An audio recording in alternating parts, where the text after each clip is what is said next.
안녕하세요. 알쓸맥자 뷰난스입니다. 한 주 잘 보내셨죠? 첫 곡은 베니 굿맨의 시카고 들었습니다. 오랜만에 좀 산뜻한 스윙 재즈 좀 들고 왔어요. 한 주 잘 보내셨나요? 저는 좀 몸을 추스리고 있습니다. 저희 독립맥주공장에서 내일 모레 대만으로 전 직원이 연수를 떠나거든요.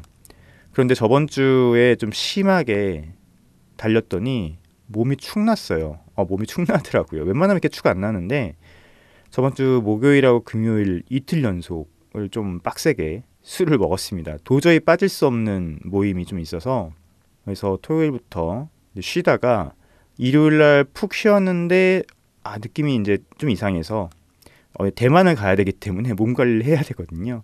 그래서 월요일 날 병원에 가서 약을 처방받고 지금 쉬고 있는데 많이 좋아졌습니다. 많이 좋아지고 약간 지금도 약간 그 목이 살짝 간지러운데 자 기침하더라도 좀 이제 이해해 주시고요.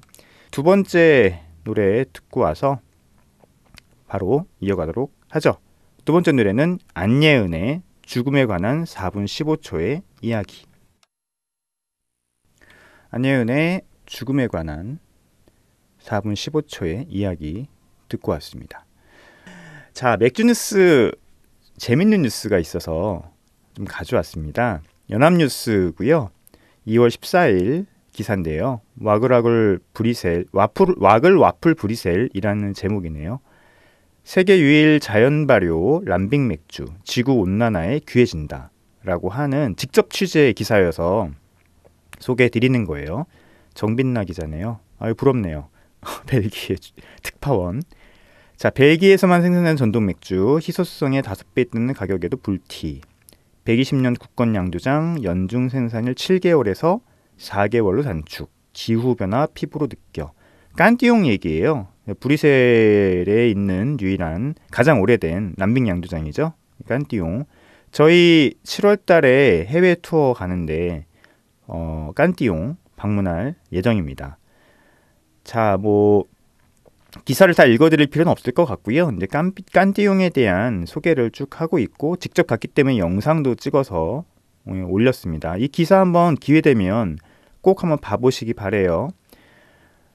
직접 취재한 거기 때문에 뭐 잘못된 정보는 없는 것 같습니다. 쿨십에 대한 얘기도 있고요. 발효조는 지붕에 덮여 있지만 양옆에 뚫려 있어 바람이 통하는 구조다. 오래된 노천탕 느낌이다. 라고 하는 쿨십에 대한 얘기도 있고 밑에 영상도 있기 때문에 이해가 굉장히 좋습니다. 이해하기에. 이제 이곳에서 하룻밤 식혀야 합니다. 지금부터는 자연의 몫이죠. 그죠? 람빅 맥주가 자연의 몫이 되는 이유를 또 설명하고 있습니다. 자, 쭉 넘어가서요. 맥주 발효에 적합한 야생유무만 메가즙에 붙으려면 반사의 기온이 0도 가까이 유지돼야 한다고 한다. 늦은 봄, 여름철에는 밤에도 기온이 높아 불필요한 유기체가 같이 섞일 수 있어서 생산이 불가능하다라고 하네요. 그러니까 람빅은 늦은 봄이나 여름에는 아예 발효가 불가능한 겁니다. 그래서 이 맥주의 원래 생산 그 월이 10월 초부터 5월까지 했다고 해요. 그러니까 늦은 늦가을에서 이제 뭐 봄까지 그래서 이렇게 했다고 하는데 지금은 11월이 지나서 시작해서 3, 4월이면 끝내야 한다는 거죠. 연간 생산 가능 기간이 예전에는 7개월 했는데 지금은 4개월까지 단축됐다고 합니다. 이 기후변화 때문에 이렇게 됐다고 해요. 이렇게 되면은 결국은 람빅 생산량이 줄어들 수밖에 없는 거죠. 뭐 인간이 어떻게 할 수 있는 것도 아니고 또 람빅이라는 맥주가 어떤 인위적인 것을 특별히 가해해서 만드는 맥주가 아니기 때문에 람빅 맥주의 생산량에 차질이 있을 수밖에 없다. 그리고 만약에 이런 기후변화가 지속된다고 하면 궁극적으로는 람빅이라는 맥주는 정말 사라질 수밖에 없다라고 또 기사에 다루고 있어요. 기후변화가 이렇게 람빅 맥주 생산에 영향을 줄 거라고는 생각을 못하고 있었는데 이 기사를 보니까 또 체감이 되기도 하네요.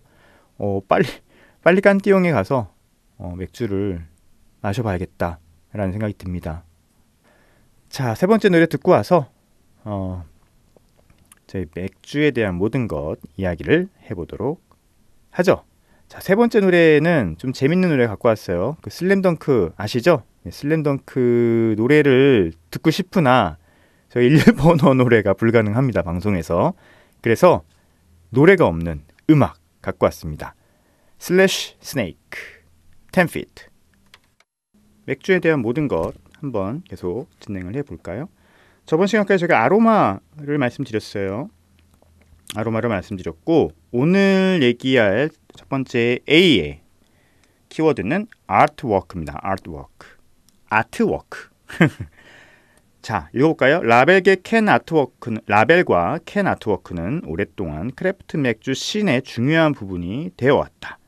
많은 성공적인 브랜드들은 눈에 바로 띄고 차별화된 스타일을 만들어왔다.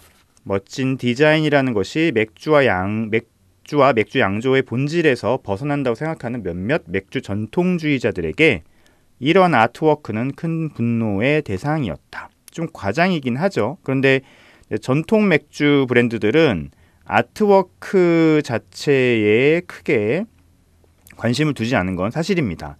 자신의 로고를 이용한 여러 가지 굿즈들을 만들어내고 있긴 하지만 맥주 라벨 자체에 여러 가지 예술적인 모습이 나타나는 그림이라든지 다양한 것들을 접목시키는 행위들은 전통 맥주에서는 볼 수 없는 그런 일들이죠.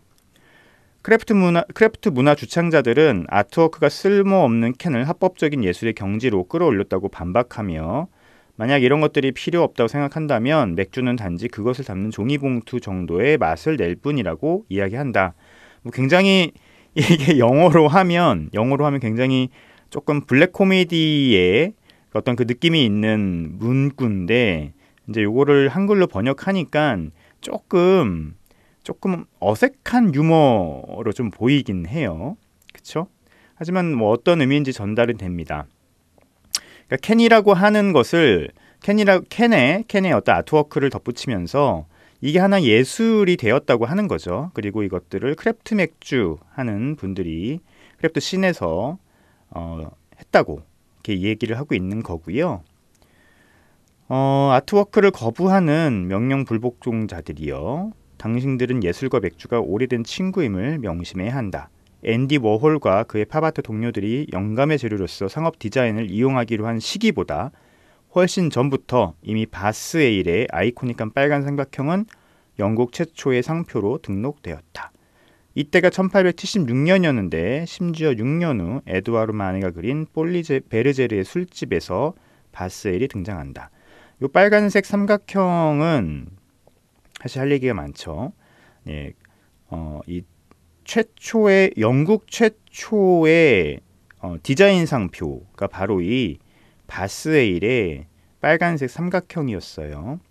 이게 1876년에 그 상표 등록법이 처음으로 영국에서 제정이 되거든요.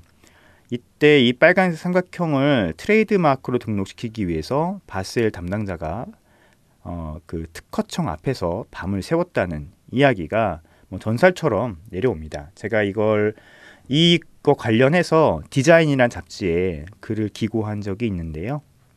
그때도 제가 처음에 가져온 이야기가 바로 이 바스에일의 빨간색 삼각형이었죠. 그리고 에드와르 마네가 그린 폴리 베르제르의 술집 굉장히 유명하죠. 에드와르 마네의 완성작으로는 이제 마지막 작품인데요. 굉장히 몽환적이면서 당시 사회상을 그리고 있는 작품이에요.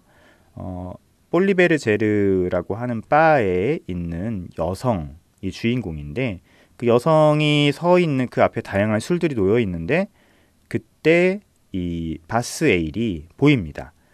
이 폴리 베르제르의 바는 굉장히 상위 고급층들이 가는 그런 술집이었는데요. 거기에 이 바스에일이 등장한 걸 보면 이 바스에일이 얼마나 그때 유명했는지 알 수 있죠. 우리가 그게 바스에일인지 아는 것은 다른 게 아니라 라벨에 있는 빨간색 삼각형 하나 때문이에요.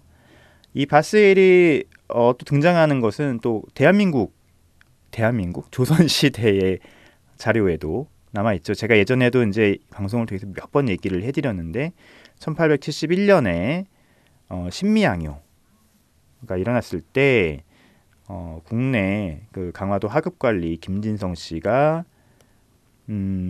콜로라도호, 근데 상업선이었는데 미국 콜로라도호에 초청이 돼서 거한 대접을 받고 나왔을 때 이 맥주병이 굉장히 신기했나 봐요. 김진성 이 관리가. 그래서 새끼줄로 그 맥주병들을 쭉 엮어서 안고 환하게 웃고 있는 모습의 사진이 있습니다. 이 사진 속에 보면은 다른 병들은 어떤 맥주인지 하나도 모르겠는데 유일하게 한 맥주만 알아볼 수 있죠.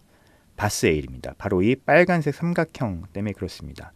물론 그 사진은 동양인을 비하하는 목적으로 찍었다고 그렇게 다시 알려져서, 사실 저희가 이 사진을 예전에 맥주 교육에서 사용했을 때는 긍정적인 시선으로 얘기를 많이 했는데, 지금은 그것보다는 이 동양인을 비하하는 서양 그 사진 작가가 주로 그런 사진을 찍는 그런 작가였대요.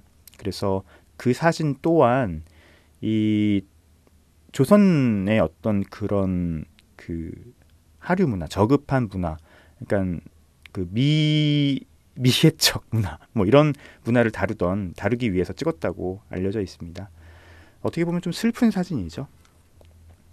그렇습니다. 이 아트워크는 크래프트 씬에서 굉장히 중요하죠. 이게 트레디셔널 맥주와 크래프트 맥주를 가르는 또 중요한 또 기준점이기도 해요. 단순히 향미뿐만 아니라 맥주를 어떠한 시선과 또 어떠한 방향으로 다루고 있는지, 또 이 크래프트 맥주가 트레디셔널 맥주의 차이점인데, 이 아트워크는 그 기준점 중에 하나가 되기도 합니다. 크래프트 맥주는 라벨이 굉장히 화려하고 막 다양한 예술작품 콜라보레이션 하기도 하고, 뭐 국내에도 크래프트 브로스 같은 경우가 가장 이 부분에서 적극적이죠. 그래서 굉장히 유명한 사진 작품들이나 그림들을 맥주 라벨이나 아니면 맥주 캔에 가져오면서 튀어 보이는 거죠. 예, 튀어 보이는 거죠. 제가 이제 이거 관련해서 글도 하나 썼었는데, 그 이유는 저는 이렇게 생각합니다. 제 생각입니다. 그러니까 트레디셔널 맥주들, 전통적인 맥주들은 적어도 역사가 수백 년이 됐잖아요. 짧게는 뭐 몇십 년이 되기도 했고 수백 년의 역사를 갖고 있습니다. 그래서 소비자들은 맥주의 브랜드를 몰라도 이름을 몰라도 로고만 봐도 그 맥주가 어떤 맥주인지를 쉽게 파악할 수 있어요. 그러니까 전통적인 맥주에서는 이런 아트워크들이 크게 중요하지 않죠. 아주 오랫동안 축적되어 있는 레거시 브랜드를 그냥 앞에 내세우는 것만으로도 자신의 존재감을 바로 증명할 수 있거든요. 그런데 크래프트 맥주는 역사가 굉장히 짧죠. 길게 뭐 50년, 40년 이렇게밖에 안 되는데, 로고에 대한 그 인지가 너무 낮은 거예요. 그러다 보니까 자신의 맥주를 튀게 보이게 하기 위해서는, 그리고 전통적인 맥주와 대비해서 도드라지게 보이게 하기 위해서는 이런 아트워크들이 조금 더 필요했던 게 아닐까라고 저는 생각을 합니다. 결국은 우리 맥주를 더 튀게 보이게 하기 위한 하나의 방편 중에 하나다. 물론 그 안에는 여러 가지 뭐 스토리텔링이나 이런 것들을 녹여낼 수 있겠지만, 궁극적으로는 기본적으로는 좀 그런 데서 나온 게 아닌가라는 생각을 저는 하고 있습니다. 자, 어테뉴에이션, 발효도. 이거는 이제 양조에 대한 얘기예요. 어테뉴에이션은 굉장히 중요하죠. 맥주 양조에 있어서 특히 효모에 관한 이야기인데요. 굉장히 중요한 요소입니다. 무엇인지 한번 알아볼까요?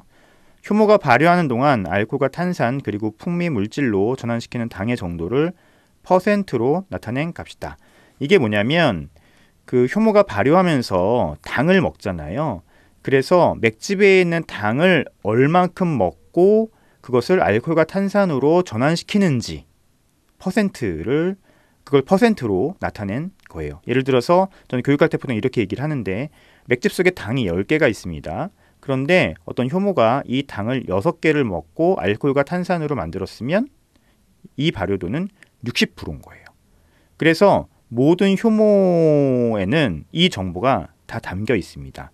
이 발효도가 어떤 의미를 지니는지 읽으면서 또 알려드릴게요.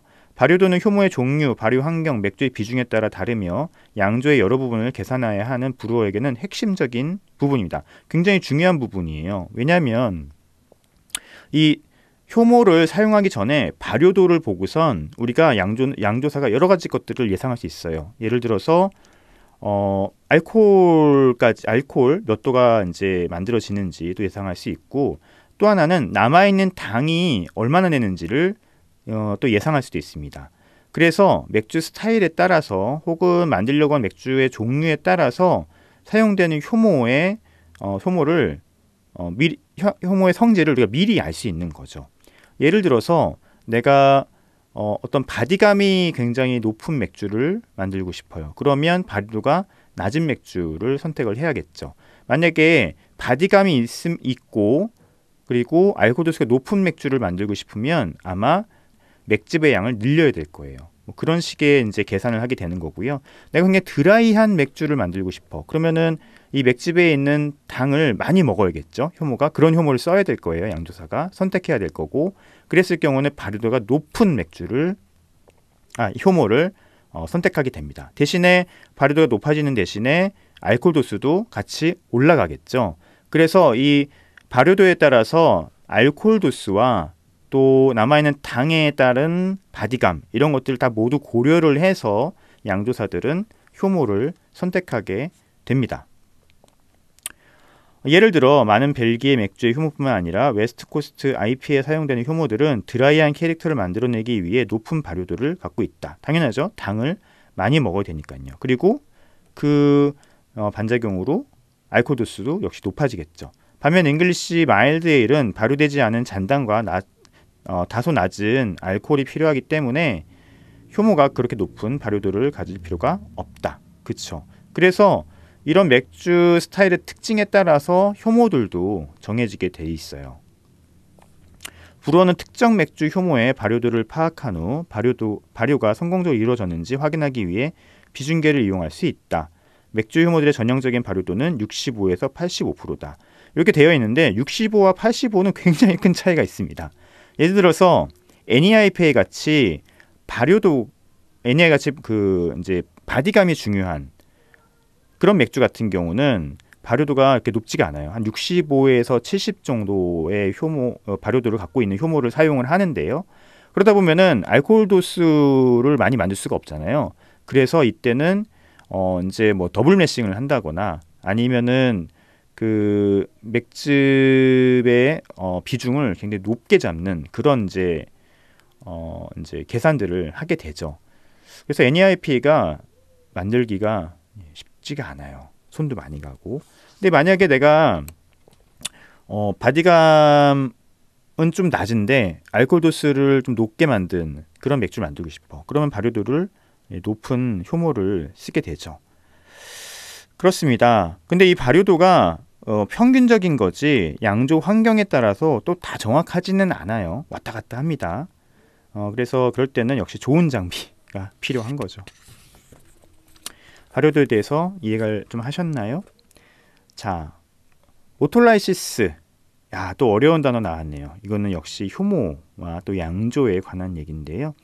이취와도 연관이 되어 있습니다.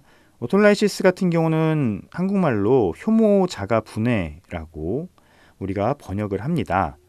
뭔지 한번 알아볼까요? 맥주, 특히 오래된 맥주에서 발생하는 전형적인 이취로 효모가 죽고 난 후 터져서 나온 물질들 때문에 발생한다. 그러니까 오톨라이시스 자체가 효모가 터져서 죽는 거를 얘기를 해요.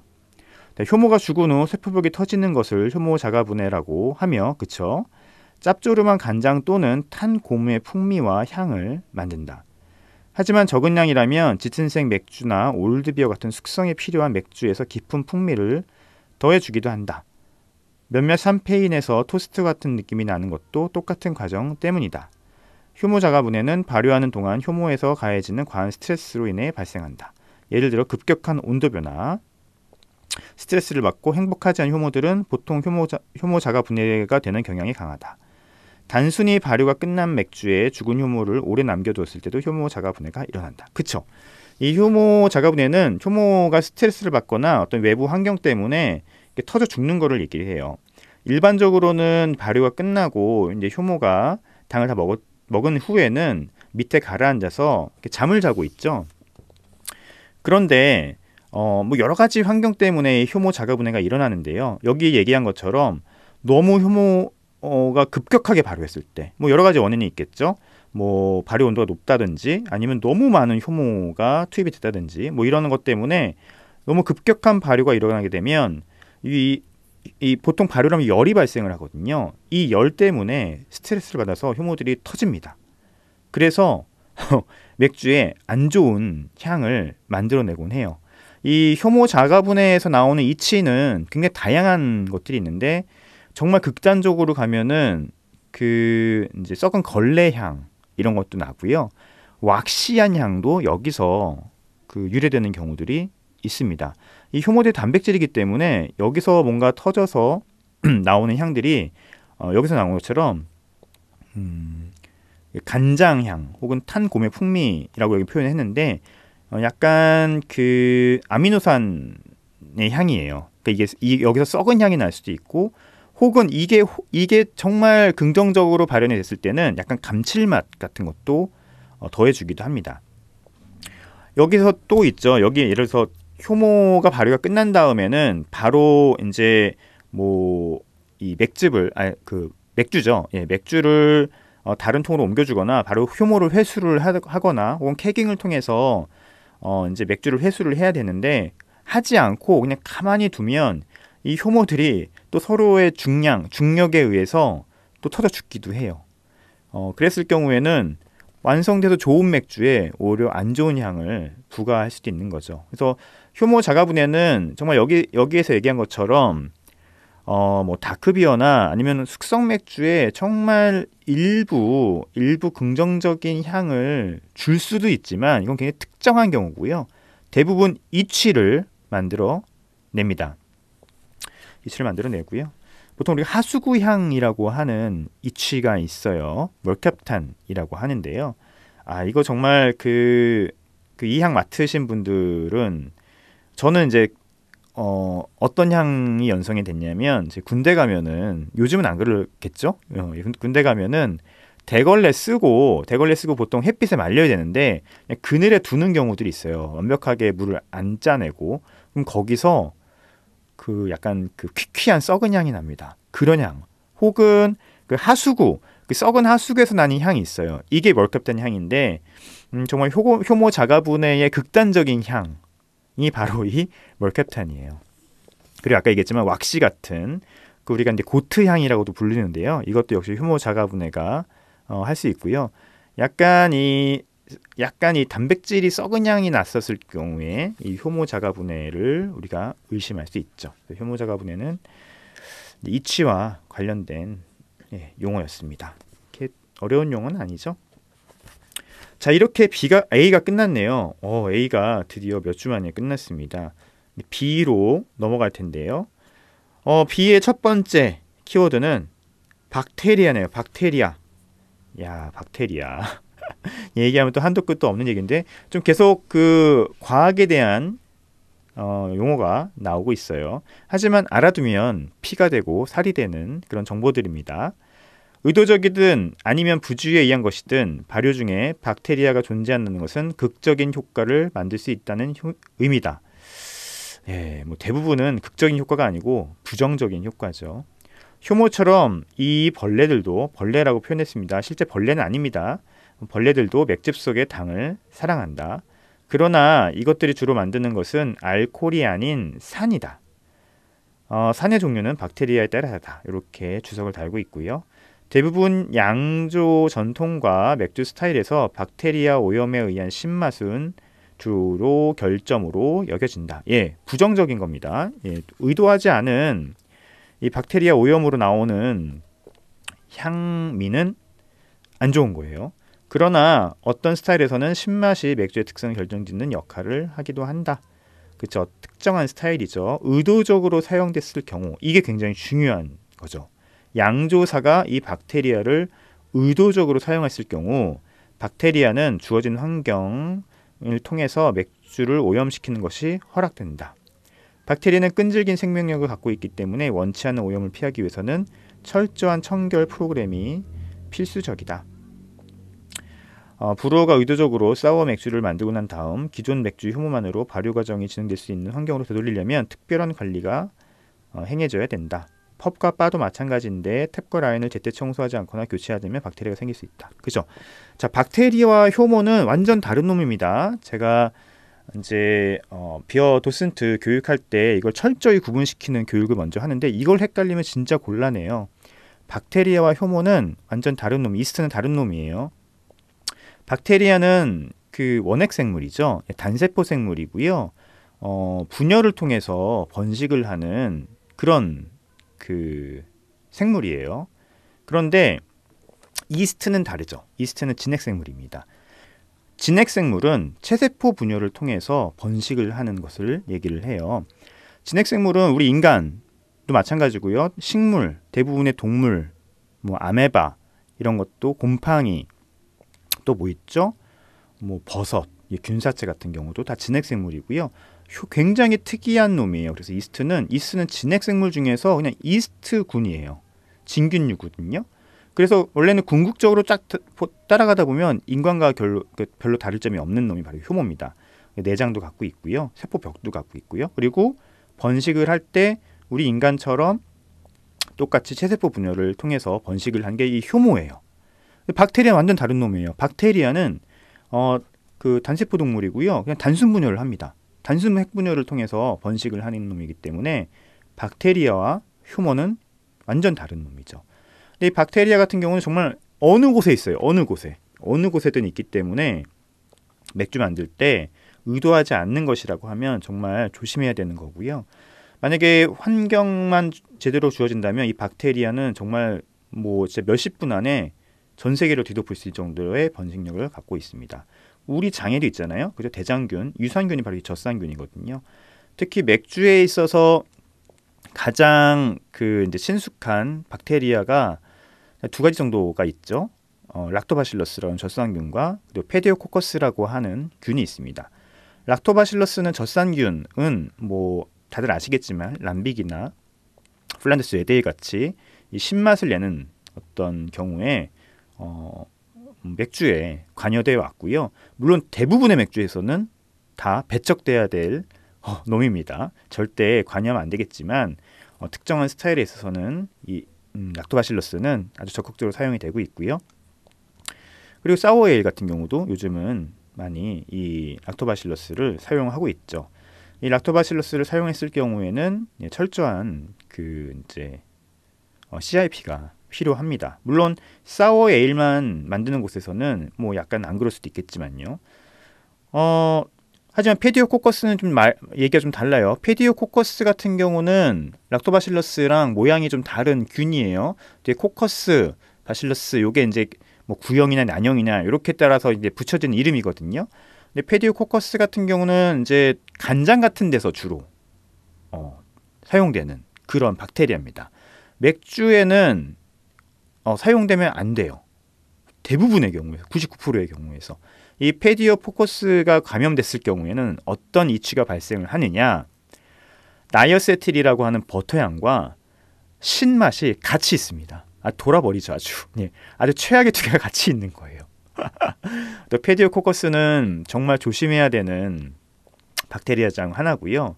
이 정말 최악의 경우 그 페디오코커스가 오염된 최악의 경우가 어떤 경우냐면 거의 일어나지 않는데 탭 청소를 정말 너무 안 했을 경우, 펍에서 탭 청소를 너무 안 했을 경우에 이 페디오코커스 균에 감염될 수 있습니다. 그래서 페디오코커스 균이 또 감염되면 기분이 안 좋은 게 뭐냐면 얘네들이 그 막 번식을 하면서 실 같은 것들을 만들어내요. 실 같은 것들. 그래서 요즘은 정말 그런 경우가 없지만 예를 들어서 어떤 맥주를 시켰는데 마셨어. 근데 이 다이어스틸 같이 버터 향이 나면서 시큼한 향이 나. 이건 거의 페디오코커스균에 감염됐을 경우가 라고 생각하시면 되고, 그 펍은 청소를 정말 몇 년을 안 했을 경우도 있어요. 근데 예전에는 정말 그런 경우들도 있었어요. 놀랍죠? 예.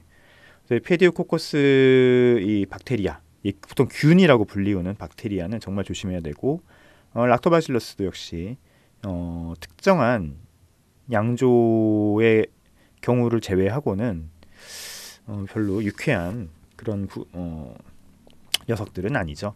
물론 우리나라 사람들은 이 락토바실러스 이 박테리아에 굉장히 친숙합니다. 김치 때문에 그렇죠. 젖산 발효를 하는 이 김치를 우리는 항상 먹고 있기 때문에 이 락토바실 유산균이 만들어내는 신맛에 대해서 우리는 굉장히 호감을 많이 갖고 있죠. 물론 저는 아닙니다. 저는 신맛을 싫어해서. 자, 다음 원래 키워드는 이제 밸런스와 그리고 뭐 발리 이런 건데요. 네, 차차 이렇게 읽어드리면서 거기에 저희가 갖고 있는 지식들과 생각들을 덧붙여드리면서 진행해 보도록 하겠습니다. 자, 건강하시고요. 다음 주에 또 재밌는 이야기로 돌아오겠습니다. 안녕히 계십시오.